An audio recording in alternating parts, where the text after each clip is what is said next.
வணக்கம். ரொமாட்டாய்டு ஆர்த்ரைட்டிஸ் பத்தி தான் இந்த வீடியோவில் பார்க்க போறோம். ரொமாட்டாய்டு ஆர்த்ரைட்டிஸ் வந்து ஆட்டோ இம்யூன் டிசார்டர். இது ஹார்மோனல் சேஞ்சஸ்னால இது வருவதற்கு வாய்ப்புகள் உண்டு. இரண்டாவது, ஸ்ட்ரெஸ் லெவல் அதிகமாக இருந்தாலும் வருவோம்.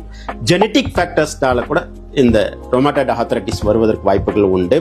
ஸோ ஒபிசிட்டி, ஸ்ட்ரெஸ், ஸோ இதெல்லாம் ஒரு முக்கிய காரணம். சிம்டம்ஸ் வந்து மார்னிங் ஸ்டிப்னஸ் வந்து அதிகமாக இருக்கும். ஒரு ஜாயின்ஸ் இல்லை, மல்டி ஜாயின்ஸ், ஆல் தி ஜாயின்ஸ்ல வந்து ரொம்ப சிவியரான பெயின் இருக்கும்.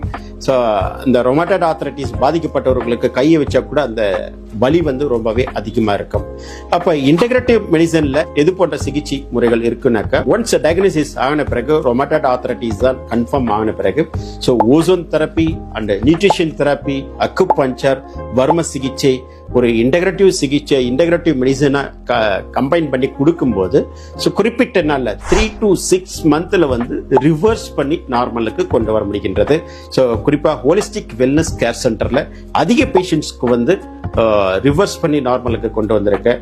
உங்களுக்கு ஏதேனும் சந்தேகம் இருந்தால் டாக்டர் நவசக்தி என்ற யூடியூப் சேனல்லையும் இதை பற்றி ஃபீட்பேக்கும் பேஷண்ட்ஸ் கொடுத்துருக்காங்க. ஆகவே ரொமாட்டாய்டு ஆர்த்ரைட்டிஸையும் இன்டெகிரேட்டிவ் மெடிசன்ல வந்து ரிவர்ஸ் பண்ணி கொண்டு வர முடியும். ஆகவே உங்களுக்கு ஏதேனும் இது போன்ற கம்ப்ளைண்ட்ஸ் இருந்தால் ஹோலிஸ்டிக் வெல்னஸ் கேர் சென்டர்ல சிகிச்சை முறைகளை எடுத்துக்கொள்ளுங்கள்.